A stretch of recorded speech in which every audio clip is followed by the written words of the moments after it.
Sweden से कुरान जलाने का मामला सामने आते ही कट्टर इस्लामिक देश भड़क गए और स्वीडन को घेर लिया। उसके बाद स्वीडन के नाटो में शामिल होने के रास्ते बंद होते नजर आने लगे। लेकिन तभी जो देश यानी कि तुर्की स्वीडन की राह में सबसे बड़ा कांटा बन रहा था, वही सबसे बड़ा सपोर्टर बन गया। यानी कि तुर्की ने स्वीडन के नाटो में शामिल होने पर सहमति जता दी। उसके बाद ये खबर आने लगी कि तुर्की को शायद कुरान जलाने पर कोई समस्या नहीं है। हाल ही में स्वीडन की सरकार ने दोबारा कुरान जलाने की अनुमति दे दी, जिसकी वजह से एक बार फिर इराक समेत तमाम कट्टर इस्लामिक देश स्वीडन पर भड़क गए। लेकिन स्वीडन है कि इन इस्लामिक देशों के आगे झुकने का नाम ही नहीं ले रहा। क्यों, आइए दिखाते हैं। कट्टर इस्लामिक देशों की कड़ी प्रतिक्रिया के बाद भी स्वीडन ने कुरान जलाने पर बैन नहीं लगाया। मीडिया रिपोर्ट्स के मुताबिक विशेषज्ञों और राजनेताओं ने कहा है कि मुस्लिमों के लिए पवित्र कुरान के अपमान पर प्रतिबंध लगाने के लिए स्वीडन तैयार नहीं होने वाला है। दुनिया के 57 इस्लामिक देशों की तरफ से स्वीडन के खिलाफ कड़ा विरोध दर्ज कराया गया है और उसकी आलोचना भी की गई है।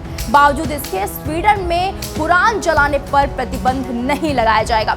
स्वीडन में कुरान जलाने को लेकर इराक में भारी प्रदर्शन किए जा रहे हैं और बगदाद में स्वीडिश दूतावासों को आग तक लगा दिया गया। स्टॉकहोम में इराकी दूतावास के बाहर मुस्लिम पवित्र पुस्तक के अपमान की आशंका के चलते शिया धर्मगुरु मुक्तदा अल सद्र के समर्थकों ने एक दिन पहले बगदाद में स्वीडिश दूतावास को फूंक दिया। इराक ने बाद में स्वीडन से अपने राजदूत को वापस बुला लिया है और स्टॉकहोम ने भी इराक से अपने राजदूत को वापस बुला लिया है। आपको याद दिला दें कि इस महीने की शुरुआत में इराक से भगाए गए 37 साल के ईसाई शख्स सलमान मोमिका ने स्वीडन के सेंट्रल मस्जिद के सामने कुरान जलाई थी। सलमान मोमिका उन शरणार्थियों में शामिल है जिन्हें इराक से मुस्लिम कट्टरपंथियों ने भगा दिया था। वहीं स्वीडन का कानून, वर्तमान राजनीति और सामाजिक परंपरा ऐसी है, कुरान क्या किसी भी धार्मिक पुस्तक के अपमान को वहां लोगों के बोलने की आजादी से जोड़कर देखा जाता है और हर एक आदमी को किसी भी धर्म ग्रंथ के अपमान की इजाजत दी गई है।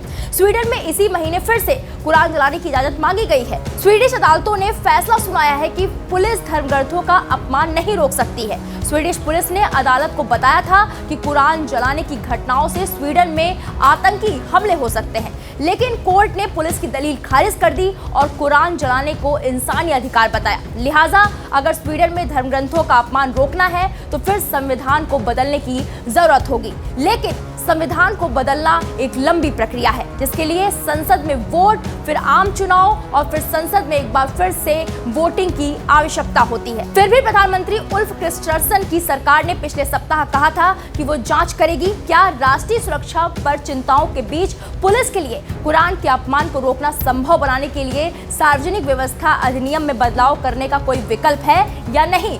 57 देशों के इस्लामी सहयोग संगठन ने 12 जुलाई को संयुक्त राष्ट्र मानवाधिकार परिषद में एक प्रस्ताव पेश किया था, जिसमें राज्यों से अपने कानूनों की समीक्षा करने का आह्वान किया गया था, जो धार्मिक घृणा को बढ़ावा देते हैं। लेकिन क्रिश्चियन डेमोक्रेट्स के उप प्रधानमंत्री एब्बा बुश ने इस महीने की शुरुआत में कहा था कि स्वीडन ने अकेले ही अपना कानून निर्धारित किया है और वो अन्य देशों के धर्मों या कानूनों से प्रभावित नहीं होता है। डिप्टी प्राइम मिनिस्टर के इस बयान से साबित होता है कि स्वीडन इस्लामिक देशों के दबाव में आने वाला नहीं है। उन्होंने कहा था, इस्लामवादियों के आगे स्वीडन अपना पीठ नहीं झुकाएगा। धार्मिक किताबों को जलाना निंदनीय है, लेकिन गैर कानूनी नहीं है। स्वीडन में फिलहाल जो सरकार है वो अल्पमत की सरकार है, जिसे स्वीडन डेमोक्रेट्स की तरफ से समर्थन हासिल है। और स्वीडन डेमोक्रेट्स पार्टी के सचिव रिचर्ड जोमशॉफ ने रॉयटर्स को बताया है कि अगर सरकार की तरफ से धर्मग्रंथों को जलाने के खिलाफ कोई कानून संसद में लाती है तो उनकी पार्टी बिल का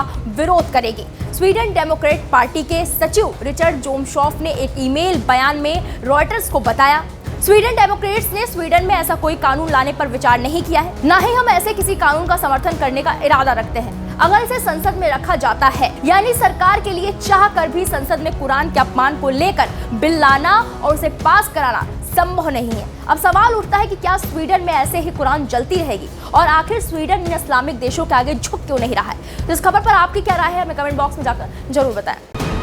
वीके न्यूज, राष्ट्र के नाम।